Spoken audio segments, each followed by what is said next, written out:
The first time I saw the moving truck, I felt a flicker of hope.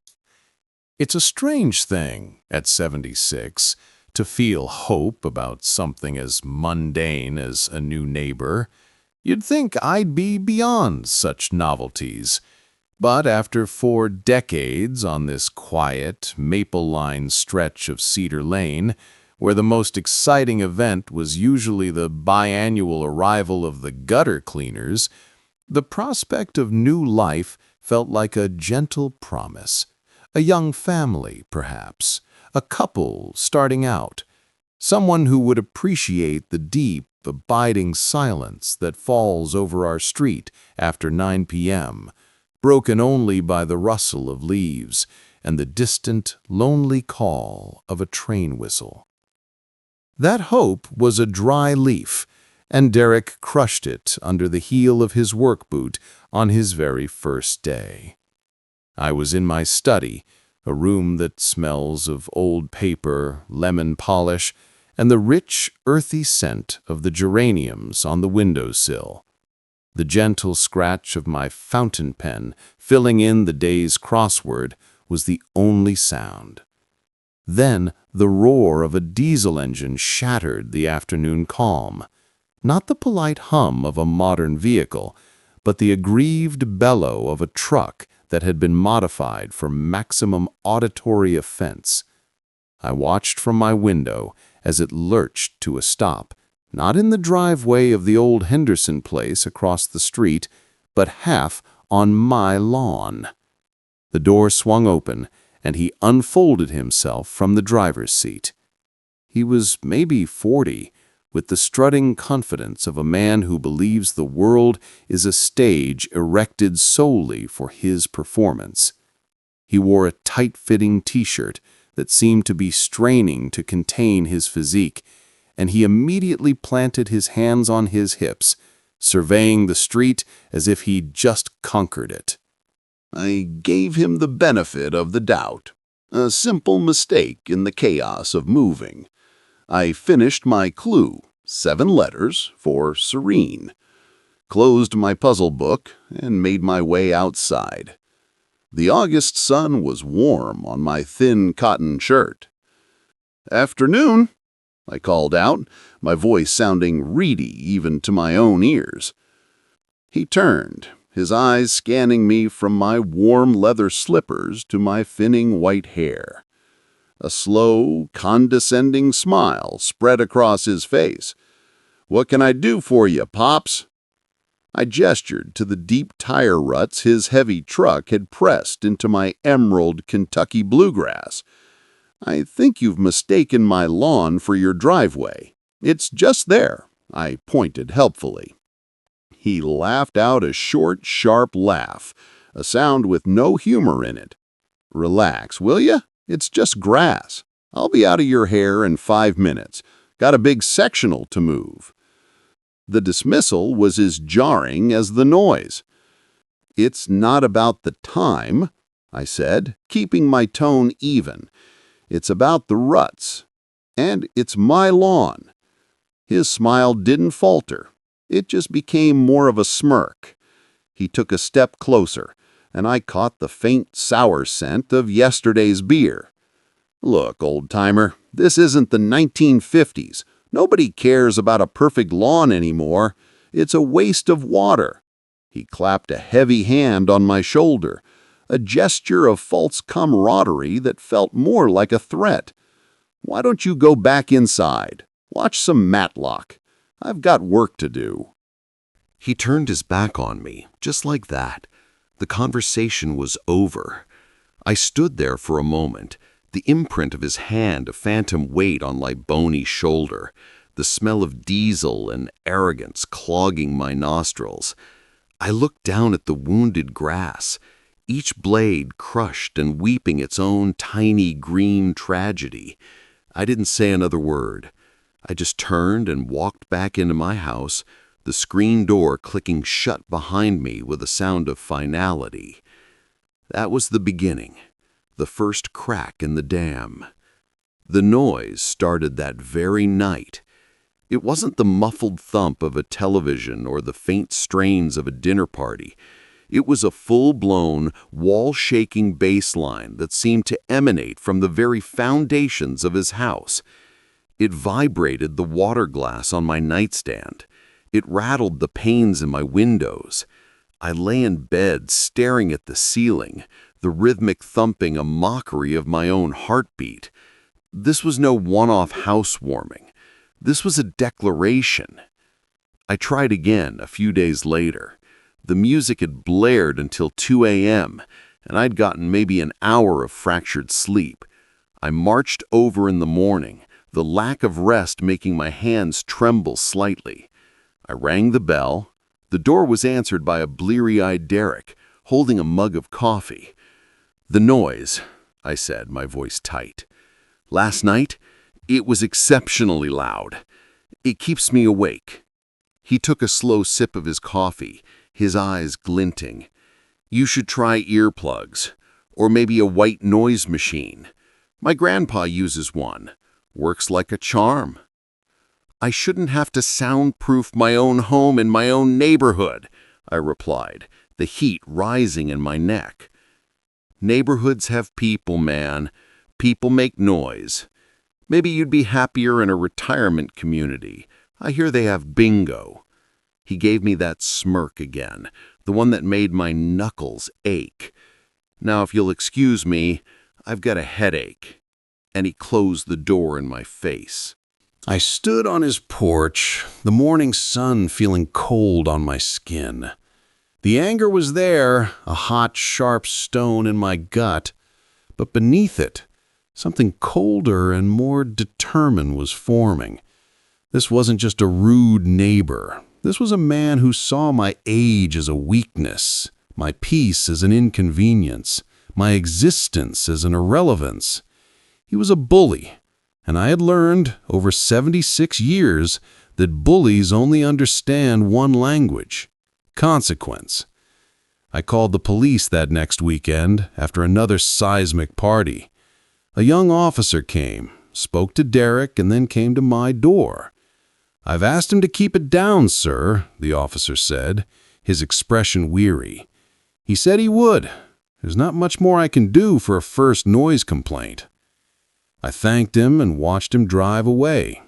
From across the street, Derek stood in his doorway, silhouetted by the pulsing colored lights from within his house. He didn't say a word. He just raised his beer bottle in a slow, deliberate toast in my direction. The following evening, I was reading in my armchair when a sudden, searing white light exploded through my front window. It was so bright it left purple afterimages on my retinas. I got up and peered through the blinds. He had installed a massive commercial-grade floodlight on the corner of his house, positioned perfectly to flood my living room and, as I would soon discover, my bedroom, with the approximate lumens of a small sun. That was the moment. The moment the hot anger finally cooled, solidified, and sharpened into a weapon.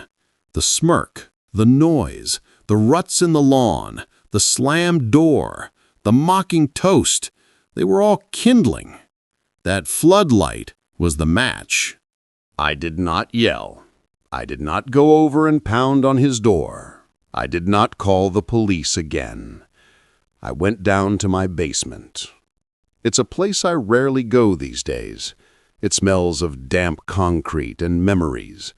Boxes labeled in my late wife's elegant cursive are stacked neatly against one wall. My old drafting table, from my career as a structural engineer, stands in the center, covered in a dust cloth. I pulled the cloth away, the fabric whispering secrets into the still air. The smooth, cool surface of the table was like greeting an old friend. On a shelf nearby, in a neat 3-ring binder, was the Cedar Lane Homeowners Association Covenant, Conditions, and Restrictions, the CC&Rs. Most people treat these documents as a joke, a nuisance to be glanced at and forgotten. I had read every word when we bought this house 42 years ago.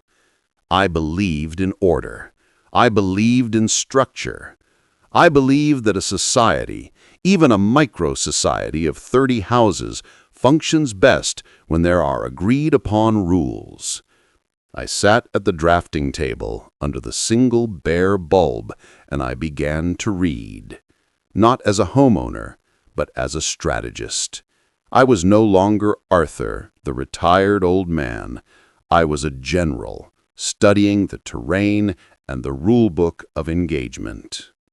The floodlight, for instance. Section 4.7.2. Exterior lighting shall be downcast, shielded, and shall not produce undue glare or light spill onto adjacent properties. His light was a blatant, beautiful violation. The parking on the lawn. Section 3.1.5. No vehicles of any kind shall be parked on any surface other than an approved paved driveway. No parking on lawns, landscaped areas, or any unpaved surface is permitted. The noise. Section 5.2.1. Noise levels emanating from a property shall not exceed 55 decibels between the hours of 10 p.m. and 7 a.m., as measured from the property line. I was willing to bet my last dollar his parties were pushing 90, maybe 100. I closed the binder. A slow, deliberate smile touched my lips for the first time in weeks. He thought this was a conflict of personalities, a test of wills between an old man and a young buck. He was wrong. This was a matter of jurisprudence, and he had already lost. He just didn't know it yet. The war would be quiet, it would be precise, and it would be fought with paperwork. The next morning, I drove to an electronics store, a place of bewildering noise and flashing screens, and bought a simple digital audio level meter. I then visited a stationery store, a haven of comforting quiet, and purchased a heavy, hardbound ledger book, a pack of fine-point archival pens, and a stack of high-quality note cards. My project had begun. My days took on a new rhythm. Each infraction was no longer a source of simmering rage, but a piece of data to be collected, a specimen to be mounted and labeled. When his truck's tires kissed my grass, I was no longer at the window fuming. I was on my upstairs landing, using the digital camera my granddaughter had given me, with its powerful zoom lens. Click, a photograph, time-stamped. I noted the date, time, and duration in my ledger. The evidence was clean, clinical. When the party started, I didn't lie in bed clenching my fists. I would rise, pull on my robe, and go to my study. I would open the window just a crack, hold the sound meter out into the night, and record the decibel reading on one of my note cards. The needle would jump and dance. 78 decibels, 85 decibels, a peak of 92 decibels at 1:17 a.m. I would note the song I could distantly hear, the raucous laughter, the sound of breaking glass. It was all evidence. I was an archivist of his own boorishness. The floodlight required a different approach. I couldn't photograph the glare effectively. So I created a log. I noted the exact times it was switched on and off. I documented how it illuminated my bedroom so completely that I could read a book without my lamp. I described, in precise engineer's language, the significant impediment to peaceful enjoyment of my property. I became a ghost in my own life, a silent, observant presence documenting the reign of a petty king. There was a strange, cold satisfaction in it. The anger was still there, but it had been forged into a tool. This was no longer about getting him to stop. This was about proving a point. It was about demonstrating that the framework of civilization, however seemingly fragile, is stronger than the arrogance of one man. After a month, I had a dossier. The ledger was filled with neat, precise script. The note cards were organized in a small filing box by date and violation type.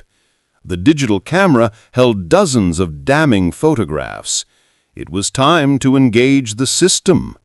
I knew the HOA board president, a meticulous woman in her 60s named Brenda Walsh, who ran a tight ship and had a profound dislike for disorder.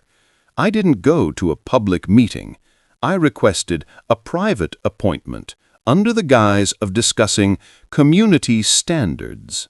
I laid the evidence out on her dining room table with the reverence of a curator presenting rare artifacts. The photographs of the tire ruts, the decibel readings graphed over time, the log of the floodlight. I didn't rant. I didn't call Derek names. I simply presented the facts, cross-referenced with the relevant sections of the CC&Rs.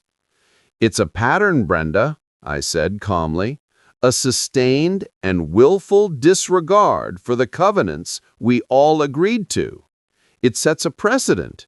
If one person can do this with impunity, the entire structure of our community is weakened." Brenda adjusted her glasses, her lips pressed into a thin line as she examined a photo of Derek's truck, its front wheels deep in my flower bed. "I see," she said, her voice cool. "This is, quite comprehensive." "I believe in being thorough," I replied. I left her house that afternoon with a quiet sense of anticipation. The first domino had been tipped. The machinery of bureaucracy, slow and ponderous, was beginning to turn. I went home, made myself a pot of tea, and waited. The war was no longer mine alone to fight. I had just enlisted a powerful and very particular ally. The first official notice arrived in Derek's mailbox 1 week later. I saw him retrieve it, standing at the end of his driveway in his sweatpants. He tore the envelope open with a thumb, his posture one of casual annoyance. I was watering my geraniums, a picture of elderly tranquility. I watched his expression change from boredom to confusion, then to a flash of hot indignation. He stomped across the street, the crumpled paper held in his fist like a weapon. "You?" he spat, his voice a low growl. "What is this?" I turned the nozzle on my watering can, shutting off the gentle spray. "What is what, son?" He thrust the balled-up letter at me. I made no move to take it. This HOA bullshit. A formal warning for my unapproved exterior lighting fixture? Are you kidding me? I met his gaze, my own eyes calm. The Cedar Lane covenants are quite clear on exterior lighting. It's to prevent a nuisance to neighbors. A nuisance? He let out a sharp, incredulous bark of laughter. It's a light! You old fossil, don't you have anything better to do? This is pathetic. I find adherence to agreed-upon rules to be quite the opposite of pathetic. It's what keeps things civil. He stared at me, his jaw working. I could see the gears turning in his head. He was trying to fit me into a box, the senile, nosy neighbor, but the boxes weren't holding. My calmness was a wall his anger couldn't breach. "Stay out of my business," he snarled, jabbing a finger at me, "or you'll regret it." It was a weak threat, the kind made by someone who has run out of legitimate arguments. He turned and marched back to his house, slamming the door so hard the wreath on it jumped. He did not, however, take down the light. That was his second mistake. The first was moving in.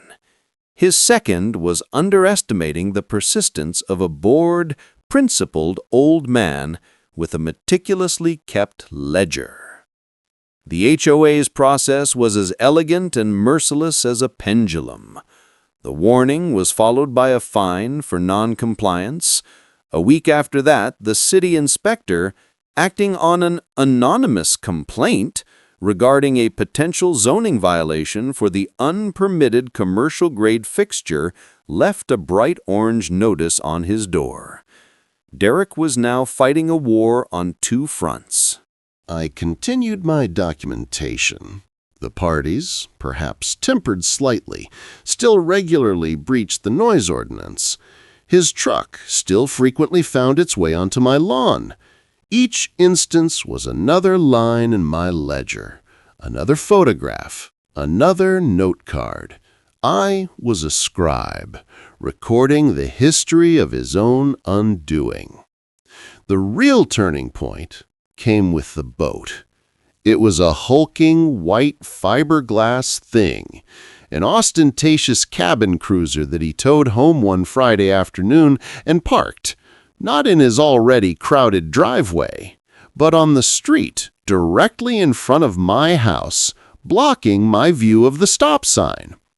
Section 3.1.8. No boats, trailers, RVs, or commercial vehicles may be parked on the street or in a driveway for more than 48 hours consecutively. I smiled. He had just handed me a cannon. I gave him the 48 hours. I even gave him an extra 6 just to be sporting. On Monday morning, as the boat entered its 78th hour of stationary occupation, I uploaded a series of time-stamped photographs to the HOA's online violation portal. I included a shot of my own car, forced to pull out past the stop sign blindly because of the visual obstruction. I cited the relevant bylaw. I clicked Submit. The fine arrived 2 days later. It was a substantial one. This pattern became our new normal. He would transgress, I would document and report. It was a silent, one-sided dance. He put his trash cans out on Tuesday evening for a Wednesday pickup, a clear violation of the no earlier than 6 a.m. on collection day rule. A fine. He built a new section of backyard fence a full foot taller than the permitted height without seeking approval. A fine and notice of violation demanding its modification. He became a haunted man. I'd see him checking his mailbox with the wary expression of someone expecting a letter bomb. He started looking at our street differently, no longer as his personal domain, but as a minefield of invisible rules. He would glare at my house, a low simmer of hatred emanating from him. I'd be in my rocking chair on the porch, sipping my tea, and offer a small, polite nod. My non-reaction seemed to infuriate him more than any shouted insult ever could. He tried to fight back, in his own clumsy way. He started reporting me for petty, fabricated infractions. An unapproved garden gnome. I didn't own one. Weeds exceeding 6 inches. My lawn was, and always had been, immaculate. Brenda Walsh called me about one of these complaints, her voice laced with amusement. "Arthur, he's filed a report saying your recycling bin is the wrong shade of blue." "It's the bin the city provided, Brenda. I believe the specific ordinance is approved municipal receptacles only." She sighed. "It's just getting desperate." It was. I almost felt sorry for him. Almost. But then I'd remember the feeling of that heavy hand on my shoulder, the smirk, the searing invasion of the floodlight, and the sympathy would evaporate.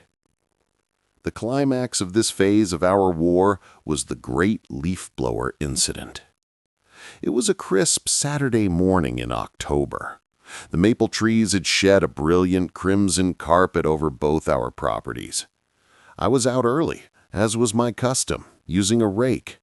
I enjoy the rhythmic scrape, the scent of crushed leaves, the quiet physical labor. It's a meditation. Derek came out at 8:05 a.m., fired up a gas-powered leaf blower that sounded like a jet engine, and proceeded to blast his leaves not into a pile for bagging, but directly across the property line and onto my freshly raked lawn. I stopped, my hands resting on the handle of my rake. I watched him. He saw me watching and gave me a broad, challenging smile as he swung the nozzle of the blower, sending a torrent of my neighbor's leaves from 2 doors down, skittering across my driveway. Section 5.3. The use of powered landscaping equipment that creates excessive noise is prohibited before 9 a.m. on weekends. Section 3.2.1. Property owners are responsible for ensuring landscaping debris from their property is not deliberately deposited onto a neighbor's property. 2 violations with 1 action. It was a gift. I didn't shake my head. I didn't shake my fist. I simply went inside, to my study. I didn't even need the camera this time. I opened my ledger. I noted the date, the time, the specific equipment used, and the deliberate nature of the act. I wrote it all down in my clean, precise script. The scratch of my pen was the only sound in the room, a quiet counterpoint to the roaring chaos outside. When I was finished, I looked out the window. He was still there, blower screaming, creating a storm of leaves. He thought he was winning. He thought his display of power was cowing me. He had no idea that the real power wasn't in the noisy, frantic act, but in the quiet, patient recording of it. His weapon was decibels and leaves. Mine was ink and paper. And my weapon was about to be unsheathed with devastating effect. The fines were mounting. I knew this not because he told me, but because I kept a separate, private tally in the back of my ledger. Based on the standard HOA fine schedules and the city's penalty fees, I estimated he was approaching $2,000. The constant grinding pressure was changing him. The strut was gone. The loud parties ceased altogether. The floodlight, after a final, defiant week of burning all night, was finally, blessedly, extinguished and then removed one Saturday, the bracket left on his siding like a scar. He became quiet, furtive. He would scuttle from his car to his house, avoiding looking in my direction. The boat disappeared. The truck was now meticulously parked in the center of his own driveway. He was learning. But it was too late for mere learning. The machinery I had set in motion had its own momentum, and it demanded a final, satisfying click. The confrontation, when it came, was inevitable. It had been brewing for 6 months, a storm contained within the quiet confines of our street. It happened on a gray, drizzly afternoon. I was returning from the library, a new stack of crossword puzzle books in my arm, when he emerged from his house and intercepted me on my own walkway. He looked haggard. The cocky, handsome face was now drawn with new lines around his eyes. "We need to talk," he said. His voice was flat, stripped of its former bluster. "All right," I said, stopping. I adjusted my glasses. The drizzle beaded on the shoulders of my raincoat. "Have you been spying on me this whole time?" The question came out not as an accusation, but as a plea for understanding. He was a man trying to solve a puzzle that had bankrupted him, both financially and in spirit. I looked at him, this boy who thought a loud truck and a smirk were the pinnacle of power. I saw the confusion, the frustration, the sheer bewildered anger of someone who has been bested by a system they never bothered to learn. "No, son," I said, my voice soft but clear in the damp air. "I just know the rules." The simple truth of it seemed to hit him like a physical blow. He took a half step back. All this time he'd been looking for a shadowy conspiracy, a personal vendetta carried out with clandestine meetings and hidden cameras. The reality was far more mundane, and for him, far more insulting. He wasn't brought down by a master spy. He was brought down by a retired man with a ledger and a working knowledge of homeowners association bylaws. His face crumpled. The anger drained away, leaving only a hollowed-out defeat. $3,000, he whispered, more to himself than to me. "In 6 months, all because I parked on your stupid lawn and had a few parties." It wasn't the what, it was the how. You could have apologized for the ruts. You could have turned the music down when I asked. You could have angled that light. This wasn't about the grass, Derek. It was about respect. You thought my peace was negotiable. I simply demonstrated that it wasn't. He stared at me, and for the first time I saw something other than contempt or fury in his eyes. It was a dawning, horrified respect. He saw me now, not as an old man, but as a force, an immovable object that his unstoppable force had shattered itself against. He didn't say another word. He just nodded slowly, turned, and walked back to his house. His shoulders slumped against the rain. That was the true victory. Not the fines, not the silenced parties, not the removed light. It was that nod, the acknowledgement. The story, of course, did not stay between us. Brenda Walsh, in a moment of uncharacteristic gossip, must have let slip the sheer volume and precision of the reports. The neighborhood, which had also suffered Derek's noise and arrogance in quieter ways, began to piece it together. I became a folk hero of sorts. Old Mrs. Gable from 3 doors down stopped me while I was pruning my roses. "That young man across the street is much quieter these days," she said, her eyes twinkling. "I wonder what could have possibly changed." I just smiled and snipped a deadhead. The postman, a cheerful fellow named Ray, started calling me the warden. Then, one afternoon, Tom Miller, who lived next door to Derek and had borne the brunt of the bass from the other side, was out washing his car. He saw me, turned off his hose, and gave me a genuine, grateful smile.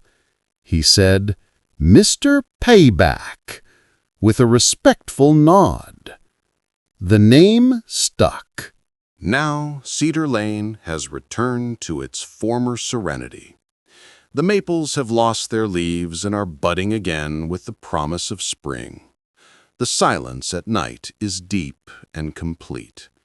I sit on my porch in the evenings, the scent of honeysuckle drifting on the air, and I do my crosswords. Derek is a ghost, a quiet, polite ghost who now mows his lawn on approved days and at approved times. We never speak. But sometimes, when we pass getting our mail, he gives me that same slow nod. An understanding between two warriors, one who thought the battle was about noise, and one who knew it was always about order. Revenge, I've learned, doesn't always need a fight. It doesn't require raised voices or clenched fists. Sometimes, all it takes is patience, paperwork, and a profound belief in the rules that hold the chaos of the world at bay. My peace was hard-won, and I enjoy it all the more for the battle it took to reclaim it. What's the most clever or unexpected way you've ever seen someone get their comeuppance?